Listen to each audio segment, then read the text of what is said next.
ဘဝမှာ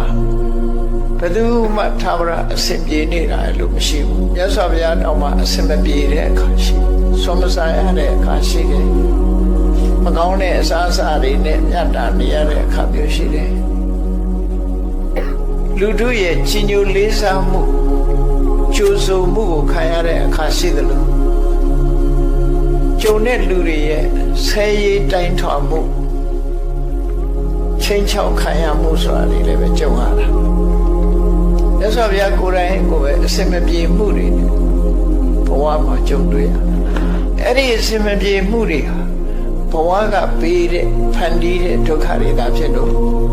ဘာနဲ့ဖြတ်ကျော်လို့ဆိုဒီခဏချင်းခွင့်လွှတ်ခြင်းနဲ့ပဲဖြတ်ကျော်တခါတော့မြတ်စွာဘုရားမိန့်ကြားခဲ့တဲ့စကားလေးဟာဘုန်းကြီးတို့တွေမှတ်သားပြီးတော့လိုက်နာเสียကောင်းတာအဟနာကောဝသင်္ကမေသဗ္ဗတောပဋိတံတရအတိဝါကျံတိတိခိတံဒုတိလောဟိဘောဇနောဆိုတာငါဟာစစ်ပွဲဝင်တဲ့စစ်မျက်နှာရှေ့တန်းမှာဒီရှေ့တန်းကထွက်ပြီးတော့တိုက်ရတဲ့စစ်မြောင်ကြီးတို့ပဲစစ်ပွဲမှာရှေ့တန်းကနေပြီးတော့ထွက်ရတဲ့စစ်မြောင်ကြီးတို့ပဲသဗ္ဗတောပဋိတံတရဟောဒီကနေပြစ်လိုက်တဲ့မြားတန်နေလမ်းနေမြားတွေအဝေးကပြစ်လိုက်တဲ့အရာတွေဟာ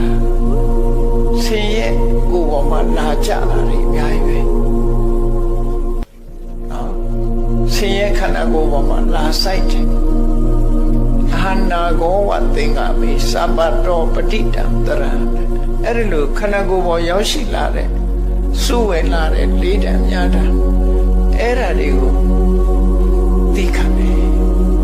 အောင်ဤသိခံပြီးလောက်ရမယ်အလုပ်ကိုဆက်လုပ်တယ်နောက်မဆုတ်ဘူးအတိ